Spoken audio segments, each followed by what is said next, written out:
We are having some technical difficulties. Hold on just a moment.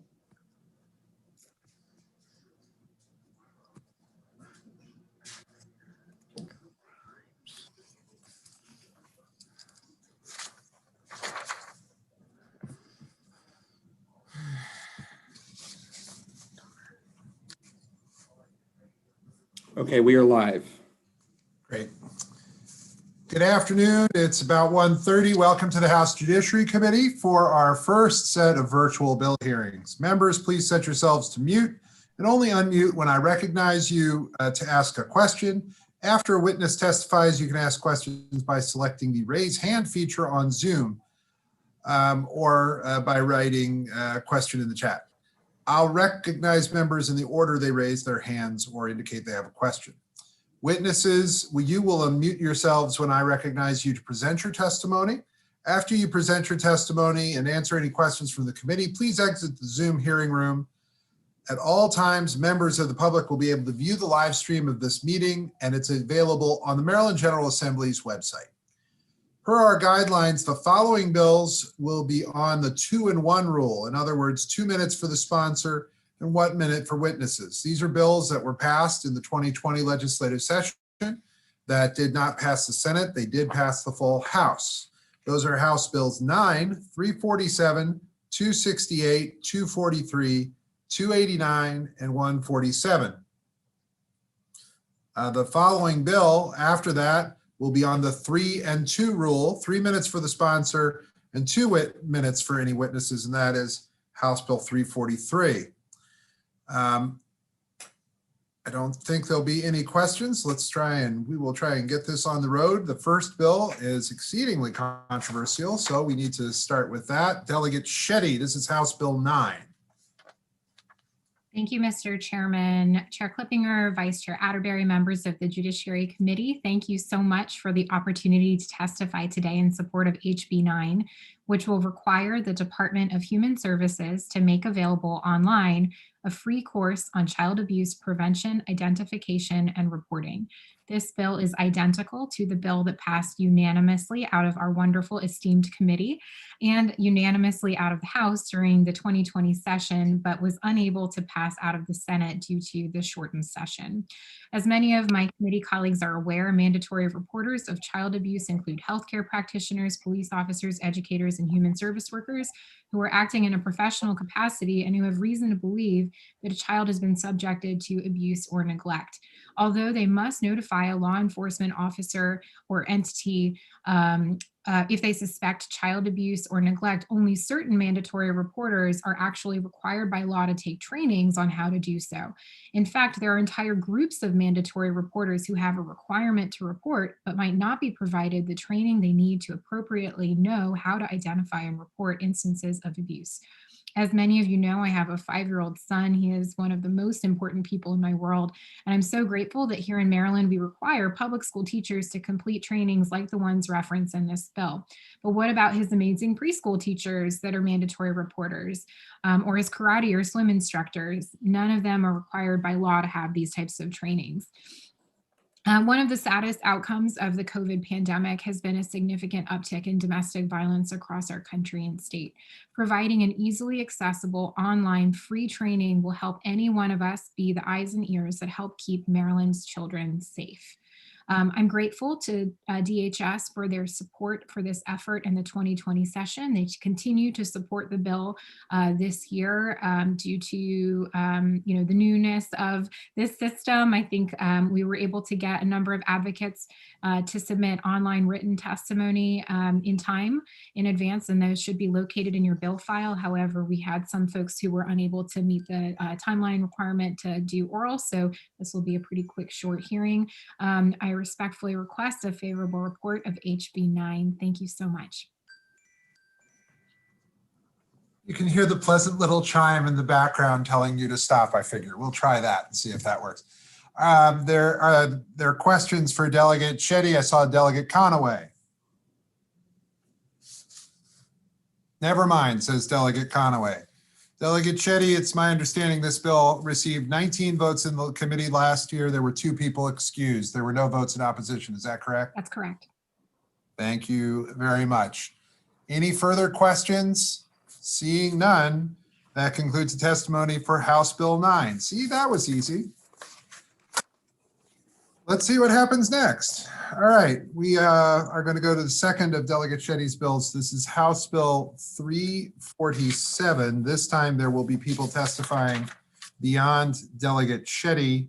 And so I would ask to be brought in Nancy Aiken from the LifeBridge Health Center for Hope. All the other testimony is written testimony, if I'm not mistaken, correct? I believe Great. so. Nancy Aiken, who's joining us. Delegate Shetty, go ahead. And I'm going to start the clock. Thank you, Chair Clippinger, Vice Chair Atterbury, and members of the Judiciary Committee. Thank you again for the opportunity to testify in support of HB 347. This is a bill that will strengthen our laws to protect seniors and vulnerable adults from undue influence. This bill is identical to a bill that the committee and chamber passed unanimously last session. It did not cross the finish line in time for our early adjournment. As you might recall, undue influence is a legal doctrine that dates back to the common law case in 1617. And although our understanding of undue influence has evolved, our laws across the country and here in Maryland have not kept up. These cases are incredibly difficult to prove, in part because they often occur behind closed doors and without witnesses. There is a lack of a clear definition for what undue influence is under the law, and it's often complicated by the assumption that mental capacity and undue influence are linked, which is not always the case. For example, one could be of sound mind but still fall prey to undue influence due to other factors, like a relationship between the influencer and the victim. The bill would strengthen our criminal code as it pertains to the definition of undue influence of a vulnerable adult, specifically as it relates to the transfer of property. The idea for this bill came by way of my constituent Claudia, who is unable to join us today. She shared her family's story last year with us, where her uncle, prior to passing away, was defrauded by their financial advisor, who was able to convince them to place the advisor as the sole beneficiary of his estate. It's really important to note that in this particular case, there was a civil suit that settled, but a criminal case was not pursued, in part because the standard in Maryland is just so difficult to prove that cases like these are rarely successful. This bill adopts language that was first enacted in California in 2014 after a multi-year study on how to protect seniors from financial exploitation via undue influence. I've attached to my written testimony an excerpt from the study that provided particularly helpful information on the bill. I see that my time is up, so I respectfully request a favorable report of HB 347. Thank you so much for your consideration. Thank you very much. We'll take questions after Nancy Aiken. Nancy Aiken, you have a minute to testify. Please go right ahead. Thank you. Thank you, Chairman. I am Nancy Aiken. I am a psychologist by trade, and I am the Elder Justice Manager at the Center for Hope in Baltimore, where I oversee a multidisciplinary team of prosecution, law enforcement, victim services, and adult protective services. And we review cases of abuse against older adults. And it has been my experience that these cases are hard to find, convictions on, and a lot of it is because, as Delegate Shetty alluded to, the language in our laws. Our laws have not kept up with what we know about the ability to exploit somebody in later life. And there are brain changes, there are situational changes that really make older adults vulnerable to mostly their family members and close relatives, people who have an expectation of trust. And because of those changes, they do fall victim to financial exploitation that costs this country anywhere between $3 and $36 billion a year. People can't decide, but it is billions. And it is, there are cases in Maryland, such as the one that Delegate Shetty mentioned, and there are many more like that, where our laws just don't provide for this. And this concept of undue influence is what is truly important to understand. That it is not coercion and it is not force, but it is this exploitation of relationships that lead individuals to fall prey to this. And so the changing in the language. Ms. Aiken, if you could just wrap up, please. Yes. So the changes in the language from legal competence to capacity, and the focus on the perpetrator's behaviors is really going to serve older adults in Maryland very well. All right, thank you very much. Are there questions for the delegate or the witness? I see one, Delegate Arakan, and I see also Delegate McComas raising her hand the good old-fashioned way. Delegate Arakan, we'll begin with you. Thank you, Mr. Chairman. Delegate Shetty, could you let me know what the bill number was from last year? I'm not seeing it. It's not correlated for some reason in the system. Ooh, I will have to look that up. I don't know off the top of my head. I know for the committee's information, I know that the vote in committee last year was 20-0 when there was one person excused. But I don't have the bill number handy, and we'll try and get that. Yes. I apologize. House Bill 320. Right. Thank you. House Bill 320 of 2020. All right. Anything further, Delegate Arakan? No. Delegate McComas. Great bill. I think it's sorely needed. Do you have a Senate cross file? So last session, we cross-filed a bill with Senator Wallstreicher. This year, we have kind of two separate bills that are related, but not identical. So Senator Wallstreicher has a similar bill on undue influence, but his this year is focused on the civil side. So as a result, this identical bill does not have a cross-file, if that makes sense. We have two separate bills on the related topic, his on civil, mine on criminal. Are there further questions? All right, seeing none, we thank you both very much for your time today, and that'll conclude the bill hearing on House Bill 347. We're going to go now to House Bill 268. This is Delegate Grammer, and then he can get over to Ways and Means. Thank you, Mr. Chair. Can you hear me okay? I can hear you. And for witnesses, we're looking at Melanie Shapiro, who has joined us on the Zoom. So with that, this is a 2-in-1, 2 minutes for the sponsor, 1 minute for the witness. And Delegate Grammer, go right ahead. Thank you so much. For the record, Delegate Robin Grammer here to present House Bill 268. House Bill 268 prevents the invocation of the spousal privilege in the case for couples wed after the related alleged crime. This was related to a murder case in Maryland, where a female had reported a murder and she was subsequently pressured into a over-the-phone marriage. The suspect was in jail. She was on break from work, and they were married by a priest in New Jersey. This is a well-known witness intimidation issue. It's a way to pressure women into false marriages so that they can invoke the spousal privilege. And if that female or male is subsequently the key witness, they can knock that witness out of, knock evidence out of a crime. This bill passed last year through the full House. It was scheduled in the Senate. I believe it failed due to a lack of time.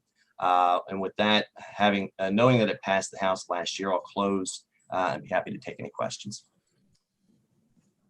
All right, we'll go ahead and take the witness's testimony, and then we will take questions after that. And so, Ms. Shapiro. Thank you, Mr. Chairman, Madam Vice Chair, members of the committee. I am Melanie Shapiro. I'm the Public Policy Director with the Maryland Network Against Domestic Violence. We are the State Domestic Violence Coalition working towards reducing intimate partner and family violence in Maryland, and we support House Bill 268. Not all intimate partner violence is physical. It can be physical, it can be sexual abuse, emotional or verbal abuse, coercion, or even economic. According to the 2019 National Domestic Violence Hotline Maryland State Report, 97% of the victims from Maryland that called reported experiencing emotional or verbal abuse. A person can be coerced either explicitly or through a power and control dynamic into marriage.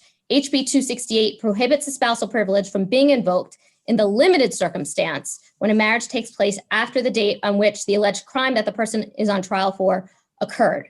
This could interrupt a pattern of threats and coercion suffered by a victim of intimate partner violence with the hopes of silencing them and preventing them from testifying. And for all these reasons, we urge a favorable report on House Bill 268. For the record, she landed it exactly in 1 minute. Melanie Shapiro for the win. Are there questions for the delegate or for Ms. Shapiro? All right, I have one, and it's one that I don't know if I don't remember whether it came up last year or not. What if the issue is, and the crime that is happening is over a course of conduct? So there's a person who starts harassing someone, their spouse is with them, and then they start that course of conduct, or harassing course of conduct, and then they get married in the middle of it and then continue the harassing course of conduct. I don't think that, I think this is kind of a needle in a haystack here, but can one of you just address what would happen if there's sort of a course of conduct that starts before the marriage and then continues after the marriage? Yes, so if I recall, we talked about this in subcommittee a little bit, and there are a lot of hypotheticals that we could say. There could be all kind of hypothetical scenarios where a couple was planned to be married. Subsequently, one of them was accused of a crime. And if I recall, what we discussed the proper thing to do was just to say, look, if we're going to have this rule, it should be clean and cut, and we'll leave it as a policy decision. There's just no way to effectively deal with that. Okay. All right, I see Delegate Fisher, whose name is misspelled on the Zoom, has a question. Delegate Fisher, and then I see Delegate Deborah Davis. Thank you, Mr. Chair. Can you hear me, Mr. Chair? Yes. Okay. Oh, wonderful. I'm sorry, maybe I just blinked for a second. We didn't vote on this last year, or we did? I'm a little confused. This bill passed the House Judiciary Committee 16-4 last year. It was House Bill 64 in 2020. Oh, okay, because I'm thinking okay, I got it. Thank you. Okay, thank you. Delegate Deborah Davis. Hi, I have some of the same concerns that that the chairman just mentioned, but more specifically, how many people do we think this might affect in Maryland? I'm sorry, I don't have a number for that. I looked around to see if I could find a way to see how many times this was evoked, and there was just, I couldn't find the data for it. Okay, thank you. Are there further questions? I see Delegate Conaway. We'll go with Delegate Conaway. Thank you, Mr. Chairman. I'm trying to find out, how do we find the roll from last session? Delegate Conaway, if you're asking whether you voted for or against it, I can tell you voted against it. Can you tell me why? No. Oh. I don't know why you voted against it. It's the same bill from last time. It is. Okay, thank you. You're welcome. Are there further questions? Are there further questions for the two of them? Shapiro is in a different role. She's Yes. back again. I am back again. It's Back nice. again. It's good to see you. All right, seeing no other questions, thank you all very much. And that concludes the testimony on House Bill 268. We're now going to the Vice Chair. Delegate Grammer is already gone. Delegate Atterbury, this is family law, grounds for divorce. And there are two people, the Vice Chair and, there she is, Lori Ruth. Okay, the Vice Chair. Thank you, Mr. Chair and members of the committee. My first bill for this session that I'll be asking for a favorable report on is House Bill 243. This passed the General Assembly last year, 109-25. It is in the same posture that we passed it. It went through significant negotiations that lasted the length of the session that we were there, essentially. So I'm hoping we can pass it. As a reminder, and for our new member of the committee. This alters the way that you can get divorced in Maryland. And so it adds a new ground called irreconcilable differences, which changes the length of time that you have to stay with someone. It shortens it from 12 months to 6 months for an absolute divorce and for a limited divorce. And it permits, which other states in the District of Columbia do permit, it permits you to be in the same house and prove irreconcilable differences and request a divorce from the court.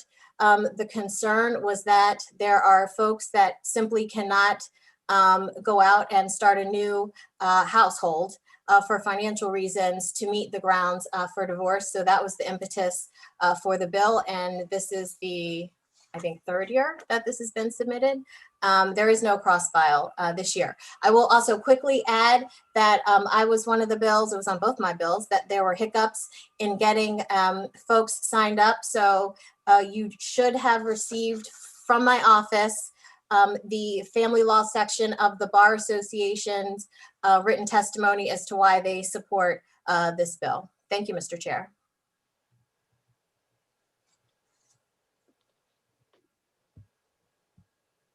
You're on mute, Mr. Chair. On mute. We're going to learn this gradually. Go now to Lori Ruth, who will have a minute to testify on House Bill 243. Good afternoon, Mr. Chair. I'm Lori Ruth from the Women's Law Center of Maryland. We are a statewide advocacy organization that tries to assist women and children. And one of the things we do is advocate before you in the General Assembly every year. As the Vice Chair said, and thank you, Madam Vice Chair, for bringing this back this year, there was a very useful working group that worked out this language that is this bill this year. Among them, the Vice Chair, Delegate Clivinger, Delegate Lewis, and Delegate Malone, and somebody from the Family Law section. Essentially, it does exactly what Delegate Atterbury said. It would help people who cannot get out of the one house that they're in without assistance from the court. And so they get stuck in a limbo where they can never move forward in ending their marriage. It passed out of your committee last year. I don't want you to hear this. I know that there are, in talking to some people, there are some people who don't think the language is perfect. I am completely content to talk with anybody if the delegate is interested in talking about that. But I think it's a good bill as written. And as Delegate Atterbury said, a lot of work went into getting this language as it is. So for those reasons, we urge a favorable report on House Bill 243. Thank you. Thank you very much. There might be a question, or she may not have lowered her. Oh, she does have a question again. Delegate Fisher. Thank you. We're back again. Thank you, Delegate Atterbury, for your leadership on this issue. I just had a question on, especially during these times of COVID-19 and all the things that people are dealing with, would you be open to, or are you considering making this bill an enact date sooner? And I only pose that question to you, Madam Chair, just because I've had a couple experiences in my own district, and I know people are really suffering in family dynamics they don't want to be in due to COVID and all those kind of things. So I just wanted to throw that to you, Madam Chair. Thank you again for this bill. Vice Chair. Thank you. Thank you, Delegate Fisher. No, I think that's a great idea. I'm open to that. I hadn't considered it. I don't know if Ms. Ruth has some comments on that as well, but I think that's a great idea. I think it would help a lot of people. All right. The bill passed last year 13-7 with one person excused. I think that's right. Yes, that's right. It was House Bill 80 for those who are keeping score. Any further questions for this panel? I see Delegate McComas. And I see Delegate Conaway. We'll go with Delegate McComas first.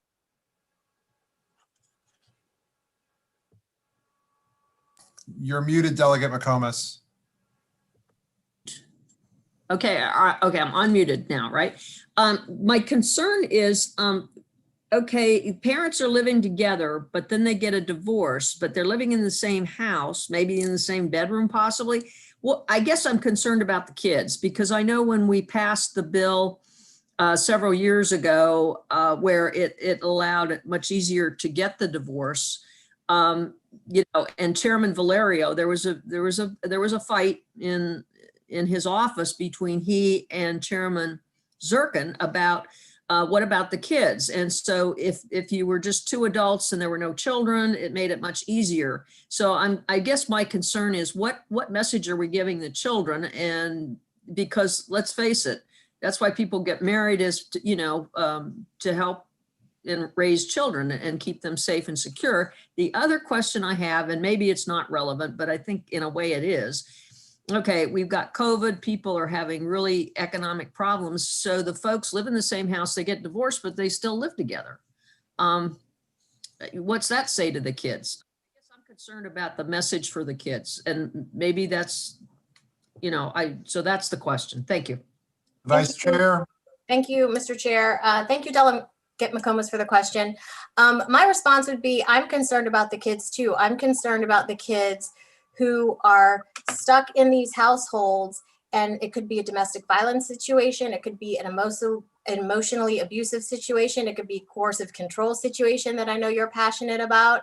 And it could be a situation that those kids are stuck in because one parent can't afford to go out and create a separate house and rent an apartment or whatever, just to be able to get that separation started. So this at least allows them to get into the courts and to divide assets and to start that separation. And I think those intense situations that kids are living in, particularly where there is an abusive relationship, is only heightened by COVID because folks are forced to stay at home. Kids are doing virtual learning. And so that just increases, I think, the intensity of those problems. So I actually think that this bill will help that. And I agree with Delegate Fisher that the faster that this bill could take effect would be helpful.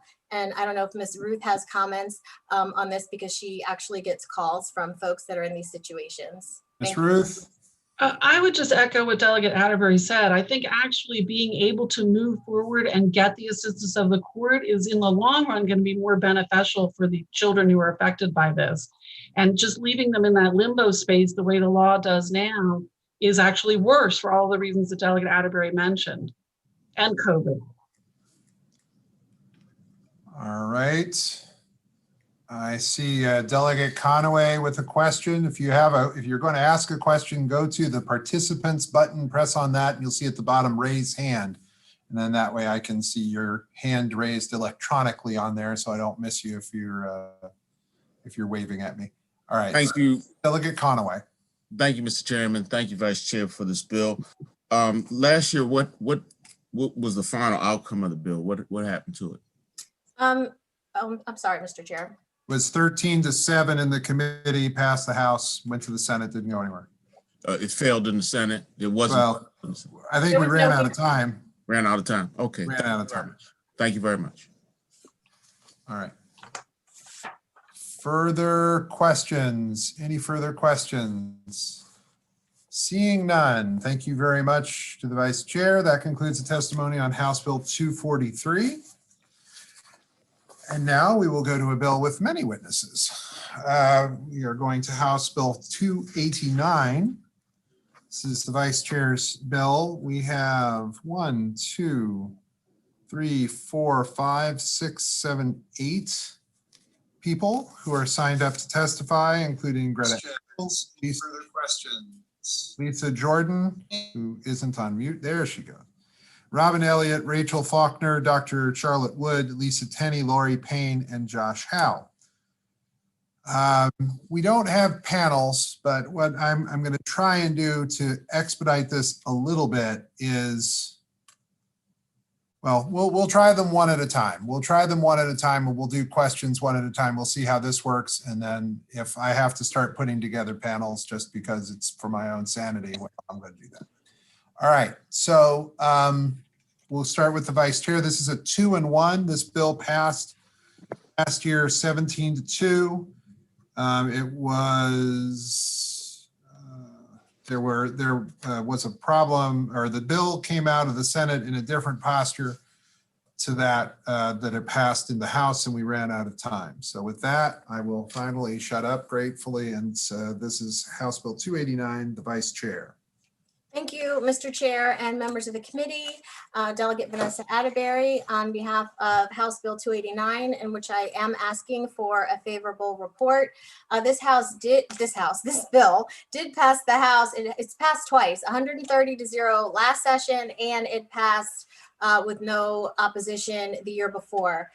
So if you recall, essentially what this bill does is it takes our peace order statute that we have currently and allows an employer to get a peace order for employees or invitees of its organization. The impetus of this bill came a couple years ago. There were two major incidents out in Hartford County, and that's when I started thinking about it. There was a mass shooting at the Rite Aid and at a local warehouse where they build granite countertops and the like. There were a lot of negotiations between the sexual assault and domestic violence advocates, and so I believe this bill is in the posture that they support as well. And with that, I will ask for a favorable report, Mr. Chairman. Thank you very much. All right, so what we'll do now is we'll go to the witnesses one by one and take questions after each one. We're going to try it this way, and then if it doesn't work as easily or isn't as clean, we'll switch to me being arbitrary about panels. So these are 1 minute to testify, and we will begin with Greta Engel, please. Good afternoon. Thank you, Mr. Chairman and Vice Chairwoman. I really appreciate your leadership on this really important piece of legislation, and also to the committee members. This has been a committee who has supported this in the past, so I'm really hopeful that they'll continue to do so. I'm Greta Engel Kessler. I am testifying on behalf of the Maryland Society for Human Resources Management State Council. We are strong supporters of this legislation or proposed bill. If enacted into law, it would provide the employers the standing needed to seek a peace order. As you probably are aware, often HR is the front line at any workplace in terms of their hearing of complaints from employees.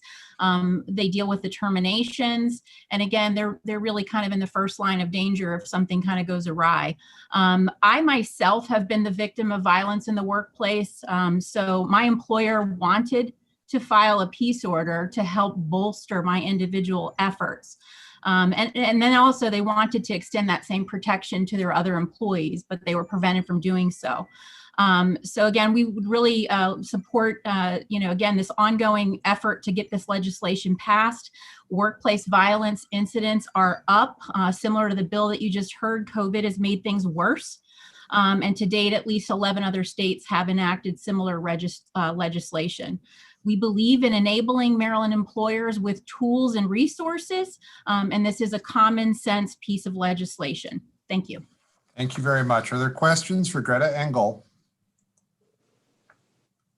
All right, seeing none, we will go to Lisa Jordan. Good afternoon, Mr. Chairman, Madam Vice Chair, members of the committee. I'm Lisa Jordan. I'm the director at the Maryland Coalition Against Sexual Assault. The Maryland Coalition Against Sexual Assault is the coalition of all of the rape crisis centers across the state of Maryland. We also represent the interests of survivors of sexual assault, sexual abuse across the lifespan, so children, adults, and our older people. We are here in support of House Bill 289. I want to thank the Vice Chair for her work and consideration of the issues that we brought forward. They're very much appreciated, and I'm here available for questions. All right. Are there questions for Lisa Jordan? Seeing none, we will continue on to Robin Elliott. Good afternoon. I'm here today on behalf of a number of different health professional associations. You have my written testimony and you'll hear from nurses in just a few moments. Just wanted to let you know that this bill is important to nurses and all of their colleagues, including occupational therapists. You'll see something from the emergency physicians and social workers. And we really appreciate your support of this bill in the past and are looking forward to hopefully a favorable report soon. Thank you. Are there questions for Robin Elliott? Hearing none, thank you very much indeed. We'll go to Rachel Faulkner. Rachel Faulkner. Not seeing Rachel Faulkner. We don't have her in our waiting room, Mr. Chairman. All right, thank you. Dr. Charlotte Wood.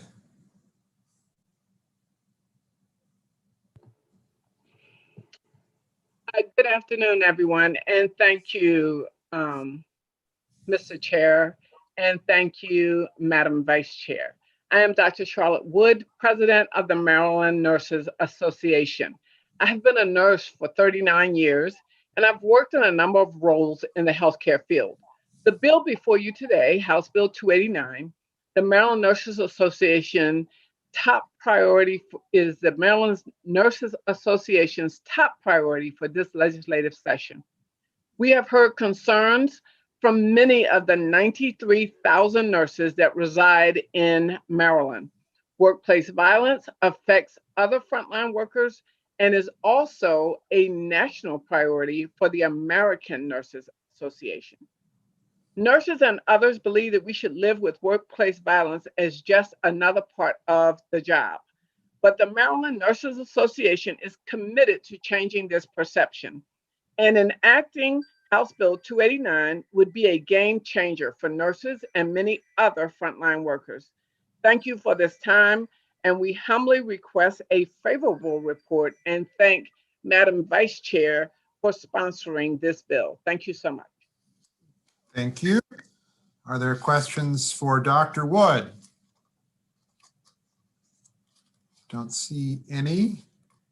So we will go on to Lisa Tenney. Is she here? Yes. Yes, I'm unmuted. There you go. Okay, whenever you're ready, go ahead. Okay, good day, Chairman Clippinger and members of the committee. My name is Lisa Tenney, and I am here testifying on behalf of the Maryland Emergency Nurses Association. Thank you to Vice Chair Atterbury for reintroducing this very powerful workplace violence peace order bill. It's really going to help ER nurses, and you know we're one of the most assaulted of all professionals.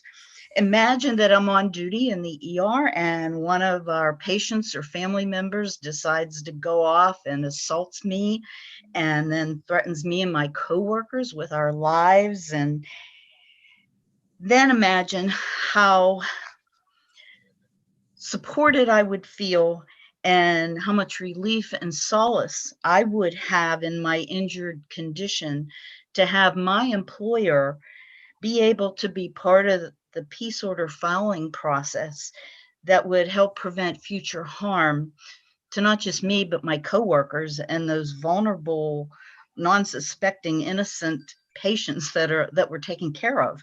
So right now, employers don't have this tool in their workplace violence prevention kit, and your favorable vote would put it there. So thank you. Thank you very much. All right. So then we have Laura. Are there questions? I'm sorry. Are there questions? Seeing none, we'll go to Lori Payne. Good afternoon, Chairman Clippinger, Vice Chairwoman Atterbury, and members of the committee. My name is Lori Payne, and I serve as the Senior Director for Patient Safety at Johns Hopkins Hospital and the Health System. I also co-chair the Maryland Hospital Association and Maryland Nurses Association Workplace Violence Steering Committee. A year ago, I shared with you stories of compassion and resilience from our frontline healthcare workers facing threats of harm by their patients. Those threats continue today. Only this year, it's compounded by the stress of COVID-19 crisis. The pandemic has taken a physical and emotional toll on our healthcare workers. The continued threat of violence against them makes this legislation more important than ever. Since March 1st of 2020, the beginning of this pandemic, Johns Hopkins facilities in Maryland have received over 900 reports of verbal and physical aggression against our workers at the hands of patients and visitors. While these events likely happen more frequently than are reported, the decision to file a peace order is never taken lightly, and this option is reserved for the most egregious or personally threatening situations. House Bill 289 would provide another avenue for us to create a safe work environment to which all of our employees are entitled. Johns Hopkins urges a favorable report on House Bill 289. Thank you for this opportunity, and I'm happy to answer any questions. Are there any questions for Lori Payne? Delegate Deborah Davis. Thank you, Mr. Chair. I just have two general questions. I don't know who they should be addressed to. I remember hearing this bill before, and I understand that standing is transferred from the individual victim to the employer. And so I want to know whether this bill ever fixed the concern that I had, and that was that the actual victim still had to testify. Go to the vice chair for starters, maybe. Thank you. Yes. So the bill does not require, and this was probably a good question for Lisa Jordan, who I don't know if she's still on here. I don't think she is. Okay. So this bill would not require the actual victim if there is, like, say, I'll do a scenario. So say I am at my workplace and my boyfriend has been harassing me individually, but he's been calling, threatening, he's been coming there, he's been sending emails to me, he's been calling the receptionist and making threats. So the standing is that the employer has standing because he's been doing other things outside of just me. He's been emailing, he's been calling, he's been coming to the facility where I work. But one of the negotiations we did with the domestic violence and sexual assault communities, they did not want to have to force the individual to testify. So you would have to show, the employer would have to show by a preponderance of the evidence, the same factors that certain harassment had been had by someone to the workplace. But we're not saying that individual has to testify. And so they could show video, they could show emails, they could show phone calls that were made. And then the judge would have to decide by a preponderance of the evidence if that met the threshold. And Lisa Jordan is here and back with on the Zoom. And I think I'm quickly making a decision about whether we should kick people out right away or not. I think we would all be better off if we took the witnesses as chunks. But having said that, I'll leave that for a second and let Lisa Jordan answer the question. And I'm sorry, Mr. Chair, you had kicked me out. So the question is. It's been answered. I think, has it been answered? Okay. Yes, but I have, if you don't mind, Mr. Chair. Please. So thank you, Madam Vice Chair, for that explanation. And so I understand how that works when it's the domestic violence situations. But suppose we have an agitated patient at a hospital. Are they banned from the hospital after, are we going to have a health disparity issue eventually?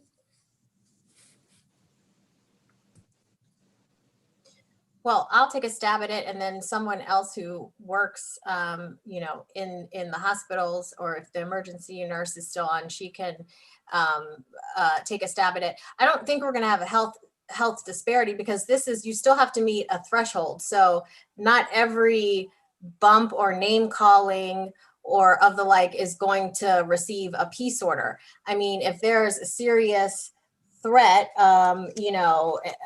of assault or rape or false imprisonment or the like, anything that's already listed under the peace order statute, we're not talking about something that's simply, name calling or something like that. You still have to meet the threshold. And I don't think that's going to be everyone, like a mass large group of people, if that's what you're saying. I don't think that's going to affect a certain group of people disproportionately, if that's what you're saying. Delegate Deborah Davis, you have a response? Well, someone could get banned from a hospital, I guess, is my question. Well, I think if a peace order is granted against an individual and the judge believes that the peace order should be granted, then yeah, they're gonna have to stay away from the hospital. Okay, thank you. All right, are there further questions? These have been the people who have testified have been the people who are testifying with a straight favorable. We have one further person testifying favorable with amendments. So any further questions? Seeing none, thank you very much. We'll go now to Josh Howe, favorable with amendment.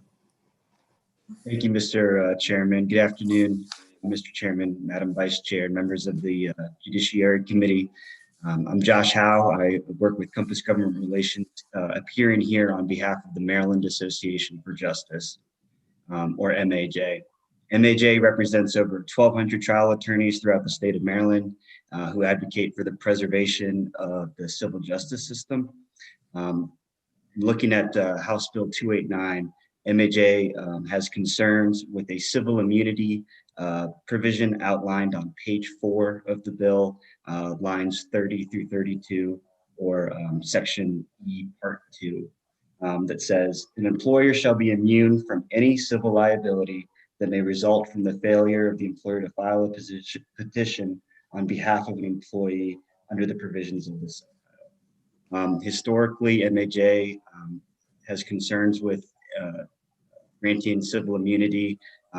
It's their position that immunity erodes away accountability in certain circumstances. We would respectfully offer to the bill sponsor and the committee that that section be changed to read as nothing in the subtitle creates or imposes a duty requiring an employer to file a petition on behalf of an employee under the provisions of the subtitle. House Bill 289 authorizes employers to file petitions for peace orders on behalf of their employees, but does not impose a legal duty upon employers to do so. The proposed amendment eliminates the overbroad immunity provision with language that does nothing more or less than what the bill is intended to do. All right, thank you very much. That's your time. Are there questions for Mr. Howe, the Vice Chair? No, I don't have a question for Oh, him. I thought you were waving your hand. Okay. I am, but I just wanted to circle back to something else. Okay, well, let's hold on. We'll do questions for Josh Howe first. Any other questions for him? Seeing none. All right, thank you, Mr. Howe. We'll go back to the Vice Chair. Well, wait a minute. There's Delegate Conaway. We'll go to Delegate Conaway. Thank you, Mr. Chair. So, Mr. Howe, under your amendment, if the employer is aware of this harassment, they don't have any obligation to report it.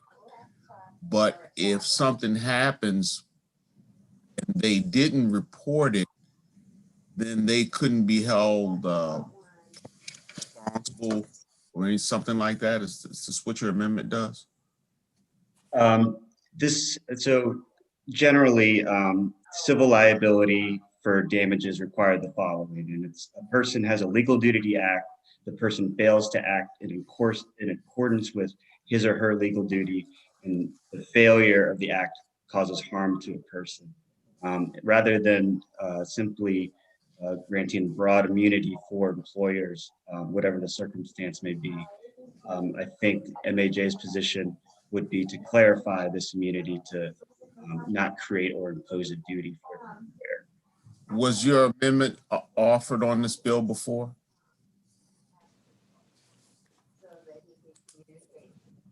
Unfortunately, we did not offer amendments last year. We did offer in the Senate, and we will be offering this amendment in the Senate as well. Thank you very much. Are there further questions? Delegate Arakan? Thanks, Mr. Chairman. So with your amendment, is this how it passed the Senate? Because I think that the chairman had said that in the Senate that they just had a different version that came out. Is this the version that came out of the Senate? I do not believe our amendment was adopted in the Senate last year. That was probably due to COVID. And my understanding, Delegate Arakan, as I looked at the bills, our bill passed to JPR, and there was a amendment placed on the House bill that created a study on the peace and protective order process generally. Didn't have anything to do specifically with this specific issue. It dealt with the need for peace and protective orders generally. Delegate Huff put that amendment on. Are there further questions for these witnesses on this bill? The Vice Chair? Thank you, Mr. Chair. I just wanted to circle back to Delegate Davis's question. So if in the scenario that she asked, if a peace order was issued against an individual by the employer and the judge granted it, then under federal law, if that individual needed emergency care, then the patient would still have to receive emergency care. And Ms. Payne might be able to speak to this more, but so they wouldn't be banned if they needed emergency care, but their exposure to folks who work there because of their behavior that was found to be abusive, they would be limited to nurses and other folks that work there, but they would still receive care. That would be my understanding too. We'd be obligated to care for them under EMTALA. But if our Nurses Association colleague had anything to add to that. Any questions based on these statements? All right, that I believe will conclude the testimony on that legislation on House Bill 289. That concludes that one. Well, members of the committee, we're down to 2 more bills, just 2. I don't know. We may make it through this first day after all. We have, this is House Bill 147. And here's what we're going to do. Dylan Goldberg, who works for the committee, I'm going to ask him to do this. I am going to ask for the witnesses. Now we'll try it a little differently. Witnesses will get a minute each. I will go through all of the witnesses. We will just ask them to stay on the line and in the Zoom. So we will just go through all of them, and then if people have questions, then they can answer then those people can ask or answer questions. People who are here to testify on House Bill 147 include Laurie Ruth, Lisa Jordan, Dorothy Lenig, Carrie Williams from the Office of the Attorney General, Rosalind Berkowitz, Joseph Riley, and Melanie Shapiro, along with Delegate Crutchfield. This is a 2 and a 1, 2 minutes for the sponsor, 1 minute for everyone else. And last year, this was House Bill 590, and it passed out of committee 19-1 with 1 excuse. All right, so we're going to start with Delegate Crutchfield for 2 minutes, and then we'll go to the witnesses each for 1, and then we'll do questions. Delegate Crutchfield. Good afternoon, Chair Clippinger and Vice Chair Atterbury and the members of the Judiciary Committee. For the record, I am Delegate Charlotte Crutchfield from Montgomery County, District 19. And thank you for the opportunity to testify today on House Bill 147. This legislation seeks to repeal Criminal Law Article Section 3-318 and would eliminate the spousal defense, which prohibits prosecution of a spouse for some types of sex crimes. This bill, of course, passed the House of Delegates last session, as you just heard, and in the exact same form presented to you today. Under current law, Criminal Law Article 3-318 provides that marriage is a defense to certain sex crimes. It is not an absolute bar to prosecution in all sex crime cases. However, marriage is still a complete defense to some sex crimes, including those involving victims who are incapable of consent and charges based on sexual contact without consent. This is archaic. The spousal defense deprives married people of the right to say no. Marriage should not deprive a human being of bodily autonomy. Our current code sends a message that some types of sexual assault are permitted because sometime in the past, the perpetrator and victim pledged love for each other. It is past time to reject this outdated public policy. Love is no defense to sexual crimes. I thank the committee for the past support and once again respectfully request a favorable report on House Bill 147. We'll go to the witnesses and we'll start to make our way through. And we'll go first to Laurie Ruth.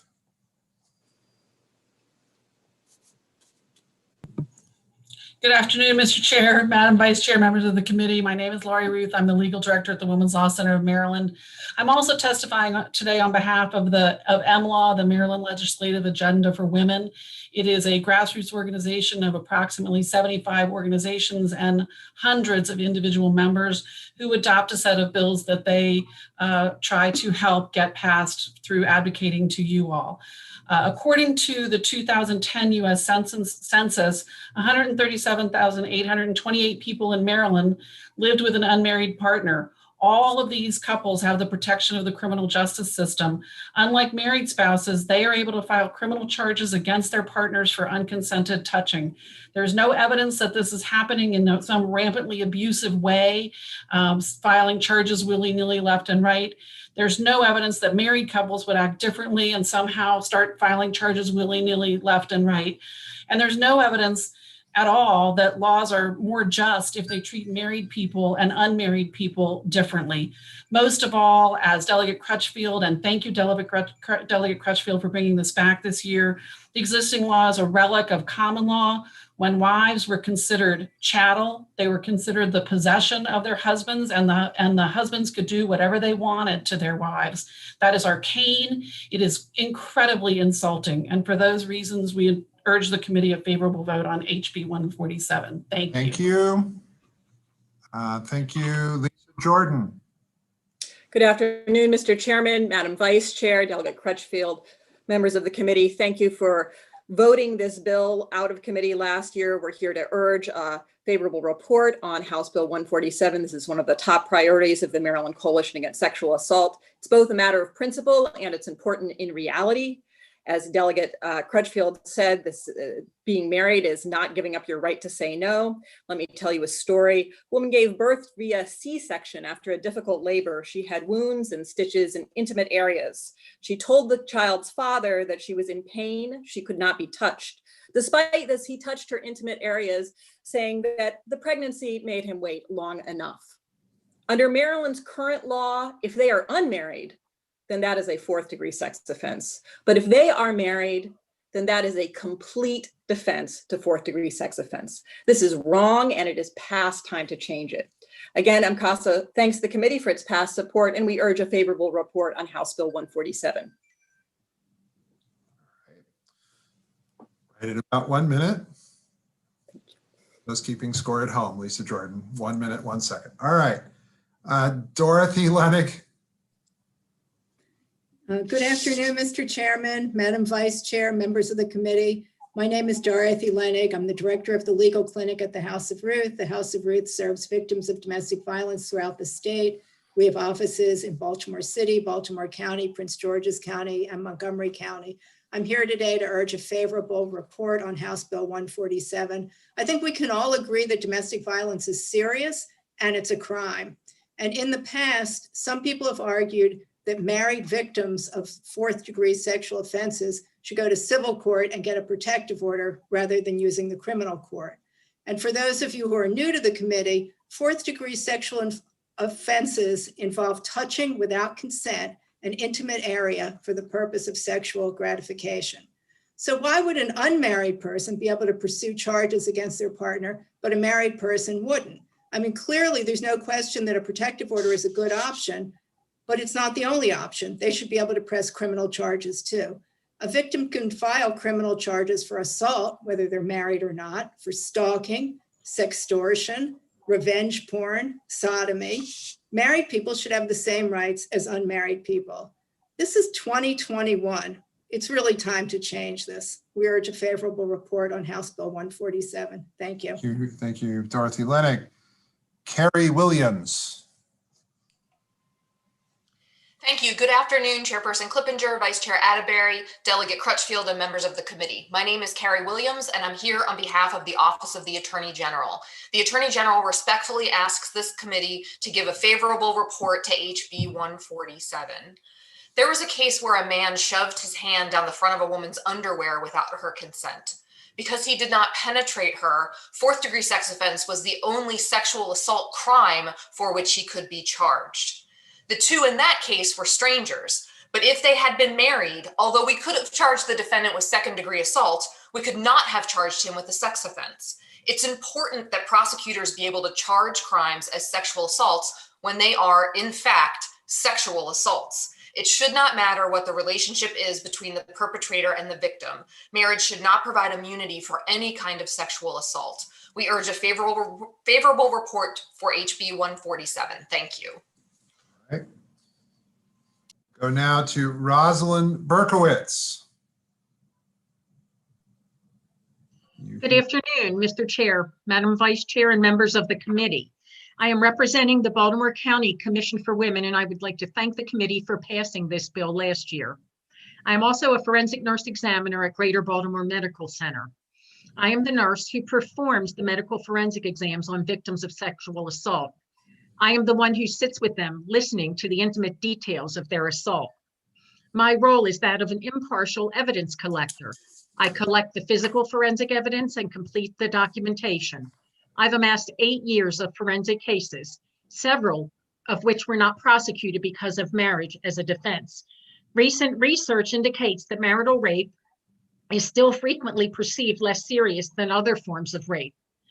As a forensic nurse, I can tell you that victims of marital rape will not agree with this. They are just as traumatized as victims of non-marital rape, maybe even more traumatized because they have been violated by their trusted partner. A certificate of marriage is not a deed of ownership.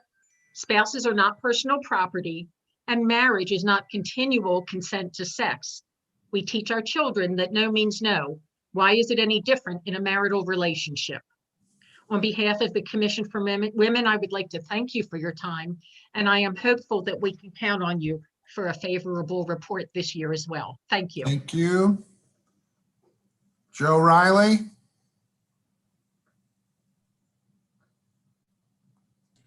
Thank you, Chairman Clippinger, Vice Chair Atterbury. My name is Joe Riley.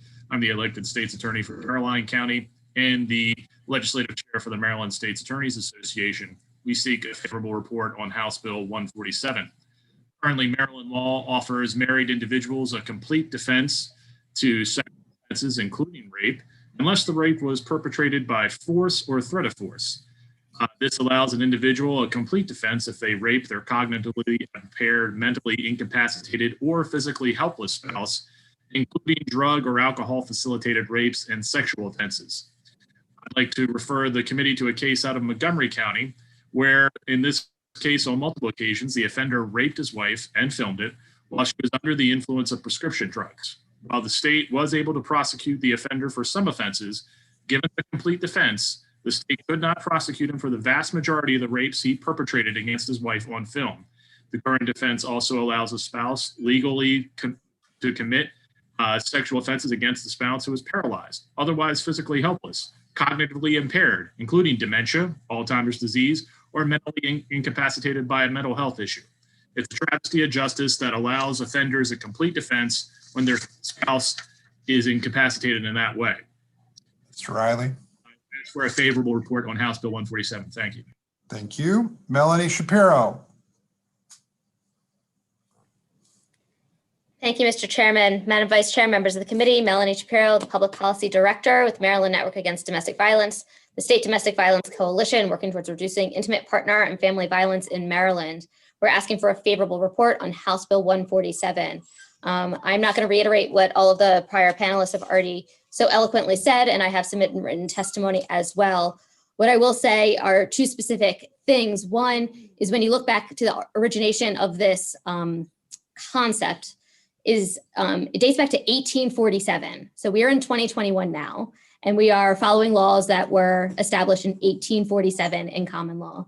The second, and this was touched on earlier, the survivors of these rape and sexual acts and sexual violence suffer the same physical consequences as somebody who was not married.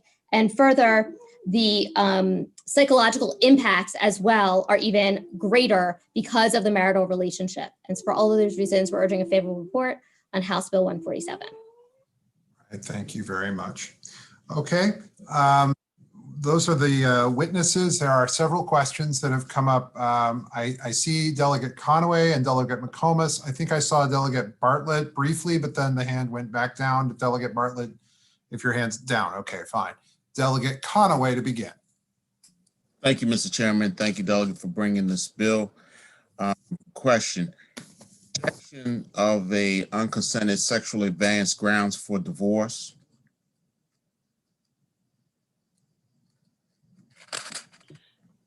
Not specifically. There's a ground for divorce of cruelty of treatment, harshness of conduct, and which is a domestic violence ground. So they could seek a divorce based upon behaviors that met that definition of the ground for divorce. But there's nothing that says, fourth degree sex offense is a ground for divorce. It's a broader definition of cruelty of treatment, harshness of conduct. So the fourth degree sexual offense might not be grounds for divorce. Is that correct? It might, I can only speak about my opinion. I don't think that a judge would be compelled that a fourth degree sex offense one time would satisfy the definition of cruelty of treatment, harshness of conduct, which is the ground for divorce. But it's very judge dependent. And what I'm saying is the other is in reverse. If, let's say, the husband, as we like to say, is the one who is rejected, is that grounds for the husband to file for divorce? The husband is the one who was what? I missed the word. Rejected. He's rejected. Rejected? Yeah, he's the one that committed the fourth degree sex offense. Could he file for divorce based on that ground? No. Yes. No, okay. And are there any, well, since you're answering the questions, are there any religious exemptions for this bill? I know under the Christian text speaks of something like this in 19-4. Genesis speaks of something like this in 2-24, and Hebrews 13.4. So is there any type of Christian, Jewish, or Islamic exemption for this? No. Okay. Ms. Jordan would like to reply, however. Thank you. Ms. Jordan. Thank you, Mr. Chairman. Thank you, Delegate Conaway, for that question. In any case involving a religious defense, you would always be able to bring that defense, and then it would be up to the courts at that point. Whether it's successful or not is a separate question, but anytime there's a religious basis for an objection to a law, you do have a constitutional argument, and you can make that. So quite possibly we wouldn't need to put that in the bill because that's one of your rights. Is that correct? That's correct. All right. Thank you so very much. Delegate McComas. Thank you, Mr. Chair. This is a criminal bill, correct? All right. My question to you is, how many other states have a similar type of legislation? If you don't know, I'd be interested to find out. Okay. This is for Miss, is it Berkowitz? Delegate, I think Lisa Jordan is going to answer that. I think Melanie Shapiro. Okay. All right. That. We'll go to Lisa Jordan first, then Melanie Shapiro. Thank you, Mr. Chairman. Thank you, Delegate McComas. I believe it's about 17 states are left that still permit marriage as a defense on incapacitation. The issue regarding the fourth degree sex offense, the whole structure of Maryland sex crimes law with the sex offenses and the degrees is really unique to Maryland. So that's an apples to oranges question. So that's not something that I have data on. Then a follow-up. May I have a follow-up? Yeah, follow-up's fine. All right. Watching Ms. Shapiro, just to make sure if she wants to jump in, but go ahead, McComas. Well, I'm kind of curious about the fact that if a person is disabled or they don't have a reason, if you have dementia or something, the law does not protect them now at all if they're being assaulted by their spouse.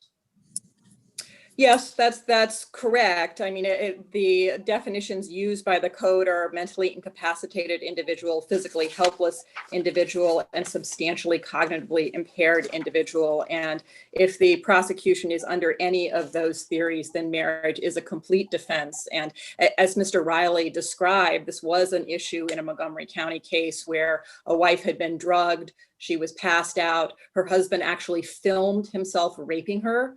And marriage was a complete defense to rape in that circumstance. Then just one follow-up question, Mr. Chair, to Ms. Burke. in your 8 years of experience, how many situations, I mean, as best you can, because I'm sure you were very busy during those 8 years, how often have you seen this as a problem in your practice? Honestly, I can't give you an exact number because this is part of the legal proceedings and we don't always get the results. I just know of some of my cases. I don't know of, we have 19 nurses and we all rotate. So I can't give you an exact number. I would be happy to try and find out and get back with you though. Thank you. Thank you, Mr. Chair. Mr. Riley was raising his hand and had a question. Mr. Riley, or not a question. We asked the questions. Mr. Riley has a statement. Mr. Riley. So I guess I unmute myself. There you go. Okay. Delegate McComas, thank you for your question. Basically, there is no spousal defense to vulnerable adult abuse per se. However, one of the elements of the crime would be to prove sexual assault to any degree. Since the state couldn't prove sexual assault to any degree, ipso facto, it would be also a defense to the vulnerable adult statutes. All right. Are there further questions for the witnesses? I don't see anybody's hand raised electronically. I don't see anybody waving at me on the screen. And with that, one question. Where are we? There we are. Delegate Watson. Yes, I have one question for Ms. Jordan. Ms. Jordan gave an example of I think a spouse who was, I think she described it as incapacitated, and which kind of described the need for this type of bill.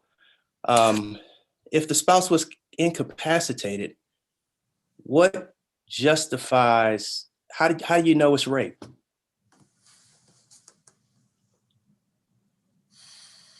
Ms. Jordan, there you go. There we go. Thank you, Delegate Watson. In the case of Montgomery County, the husband had filmed the rape. The husband filmed an act. How do you know it was rape? She was passed out unconscious and she couldn't respond. She had been drugged, and the context of the whole thing and the film itself. I think your point, though, is a good one, that there are definitely proof problems in these cases. So it's not going to be a huge number of cases, and you would have to prove the offense beyond a reasonable doubt. But in the case of Montgomery County, it was very clear from the very troubling imagery on the tape that the husband was raping his passed out wife. And so the wife, when she was no longer inebriated or passed out, did she purport that she was raped? Well, I believe in that case that the husband had drugged her himself. So it wasn't a question of her drinking and becoming inebriated. He had given her drugs to make her unconscious. And yes, she knew that she had been raped. I believe, I am not 100% sure, but I believe she discovered the tapes. I see. Thank you very much. All right. Delegate Conway, I'm going to give you a second bite at the apple, but I'm going to do it to allow myself to warn the committee that this is going to be rare this year. Second bite at the apple, Delegate Conway.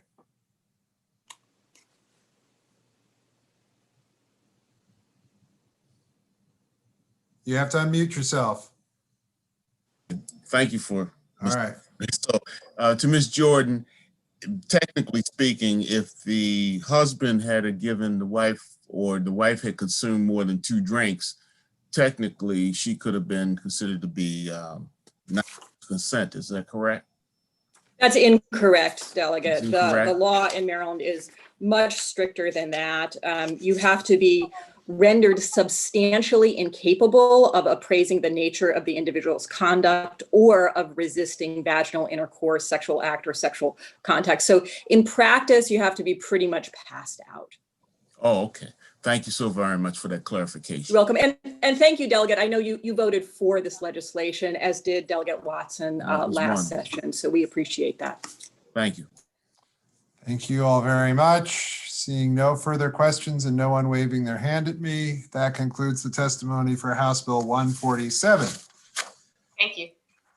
All right, and that is, you're down to our very last bill.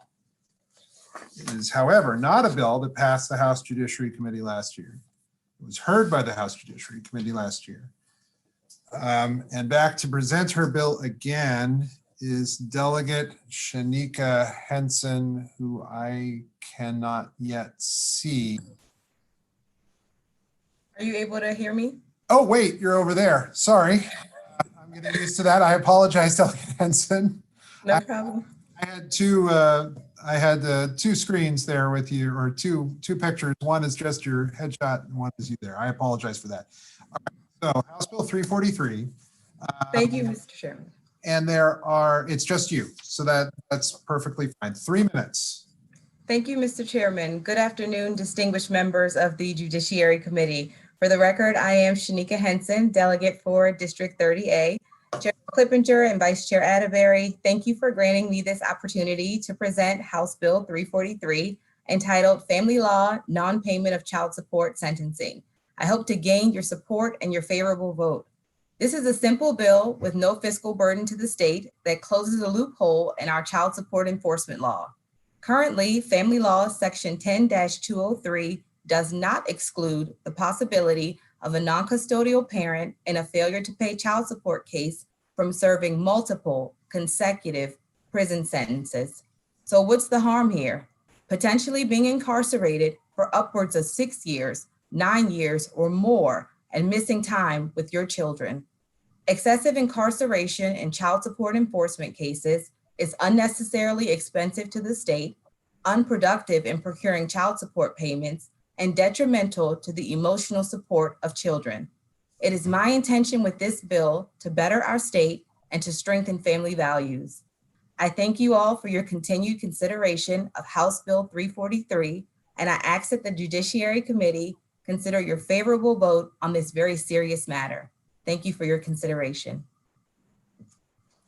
All right. Are there questions for Delegate Henson?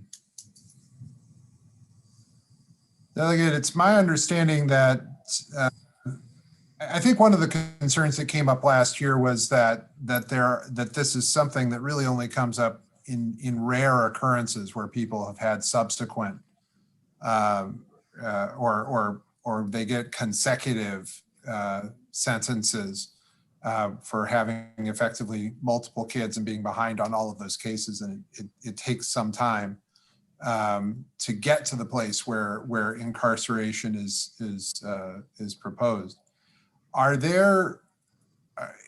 Is there work that's being done in other states that tries to sort of split the issue where you have people who I'm not sure that I'm articulating this perfectly, but you could address some of the concerns that you have, because over incarceration definitely an issue, but if these are the people who are really the worst malefactors when it comes to not paying child support, that judges should have that flexibility in some cases. Have you done any research about what other states have done in this area? Thank you for the question, Mr. Chairman. I characterize the bill as a loophole because I don't believe it was ever the legislative intent for the law to be able to be used to allow for consecutive sentences there. When I looked at what other states were doing, I believe that they are handling it one of two ways when it comes to this. When I looked for a 50-state survey, I only found 4 states that allowed for consecutive sentencing for child support cases. And in those 4 states, they had one of two ways that they did it.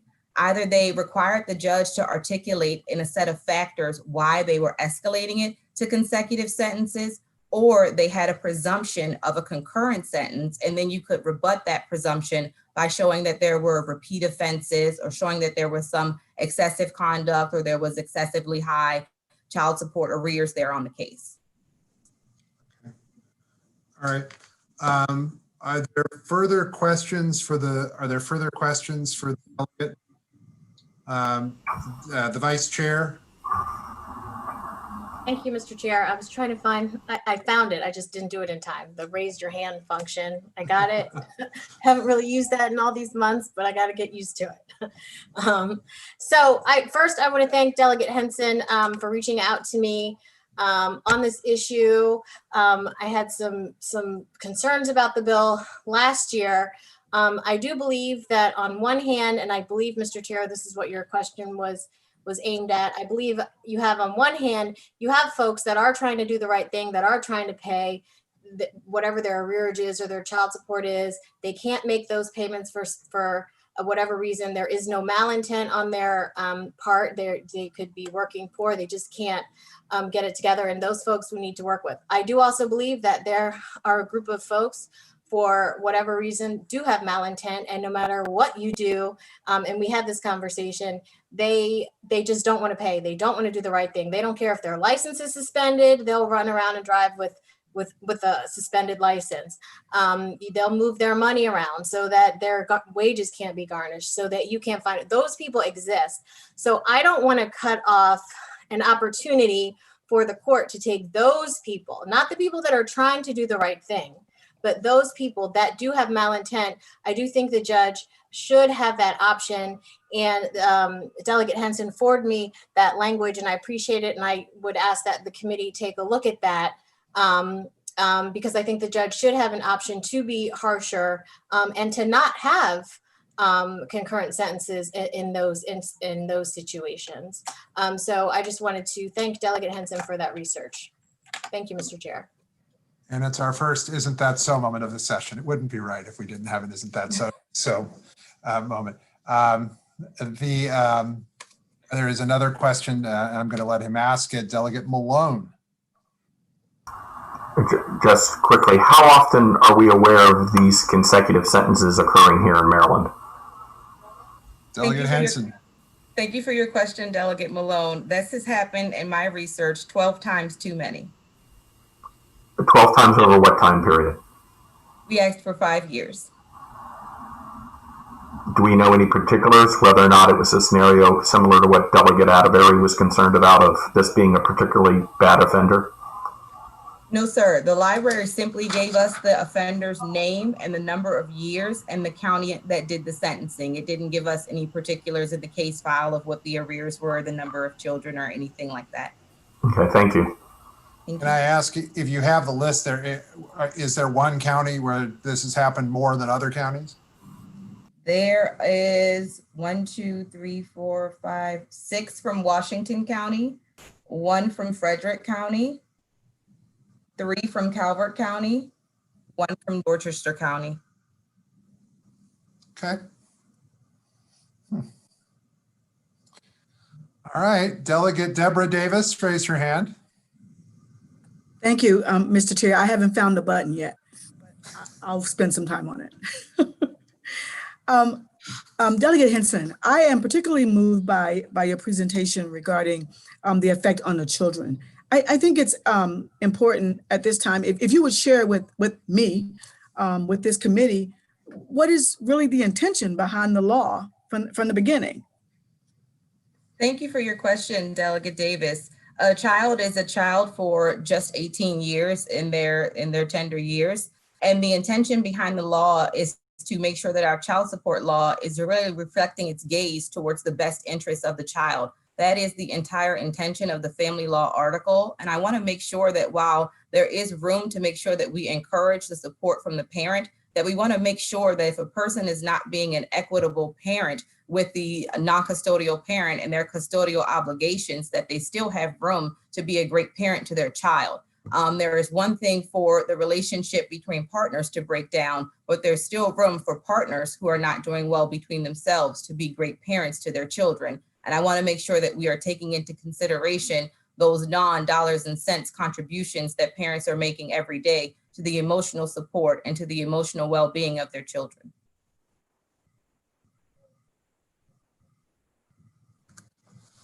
All right. Are there further questions for the delegate? Seeing none, I thank you very much. That concludes the testimony on House Bill 343. And we got through our very first day of bill hearings in the House Judiciary Committee and in an hour and a half. So, okay, that's great. Thank you all very much. That concludes the testimony and the bill hearings today from the House Judiciary Committee. We will see you tomorrow, I believe, at 1:30 for our next installment. Thank you very much. Mr. Chair. No, thank you very much.